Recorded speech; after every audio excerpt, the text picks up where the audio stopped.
Hey guys, LevelCap here. Today I am excited to bring you some exclusive new footage of the Battlefield 4 Final Stand expansion. We're going to be looking at a new map called Whiteout and some extremely cool new gadgets and vehicles. The first item I want to show you here is a Railgun. This is a Battlefield pickup. It has 8 shots with pretty much 0 bullet drop, and the bullet travels almost instantaneously. It's not quite hit scan, but it's so darn fast that you don't really need to lead any of your targets. Each round has to be chambered individually, so you have to make your shots count. Now, aside from taking out infantry, this thing also does massive damage to vehicles. It seemed to do about 25 damage to a tank, and for light armored vehicles such as scout helicopters, it seemed to pretty much one-shot them. So watch out, chopper pilots. You have a new Battlefield pickup that can absolutely destroy you. Now, one of the coolest things about this expansion is that it is a prequel to Battlefield 2142. Sure, it doesn't take place in the year 2142, but these maps do show where a lot of the vehicles and early prototypes were being built. This specific map here, Whiteout, shows where the original hover tanks were being built, and we'll get on to showing some hover tank gameplay a little bit later. But first, let's take a look at one of the battle pickups that I think everybody's super curious about, and that is the MKV. MKV stands for Multiple Kill Vehicle. When you pick this up in Battlefield, it's going to give you this funny looking little pod. You place it down on the ground and then go find a good spot to hide and remotely control it. Just like the UCAV, it does have a limited flight time, but during that flight time you can cause some major damage. It has a minigun and it flies around much like a UAV would. You can hover in place. It has little rocket thrusters to essentially assist its movement around the map, and this minigun can deal some serious damage to light armored vehicles, and it can absolutely tear apart infantry. Now, as much fun as it is flying this thing around the map and harassing infantry, the original MKV would have been used in a very different situation. It would have actually been launched out of a ballistic missile to basically intercept other ballistic missiles, essentially incoming nukes, and this was designed to shoot down multiple incoming nukes. So the minigun in it is actually designed to actually hit missiles, but in Battlefield we are going to use it to kill infantry, which seems like definitely a good use of a multi-billion-dollar weapon. As an MKV pilot, you have lots of advantages and some disadvantages that you need to be aware of. The first advantage is that you're extremely small, so it's going to be hard for the enemy to see you. It also makes you a harder target to hit. The disadvantage is that you do not have a lot of health, so a simple assault rifle or any weapon really can take you out very quickly if you're sitting stationary for too long, so keep moving for sure. Now, you have these little thrusters that fire off, and on some of the darker maps they actually give away your position pretty easily, so you just have to watch out for that. You also don't have a very long lifespan, so you want to make sure that you deploy this thing pretty close to the action, otherwise you're going to run out of fuel in time before you get there.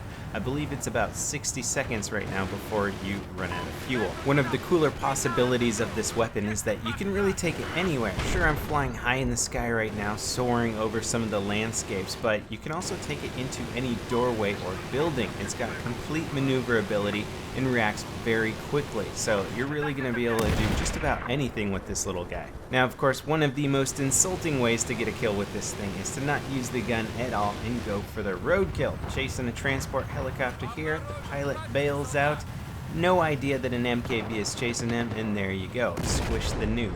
Alright, now how about these hover tanks? We all know that 2142 had hover tanks, and they actually had some interesting levitation devices. These are prototype hover tanks, and rather than having some interesting futuristic levitation device, these ones actually use rocket thrusters to stay afloat, and they're pretty darn loud, and their turning is very interesting.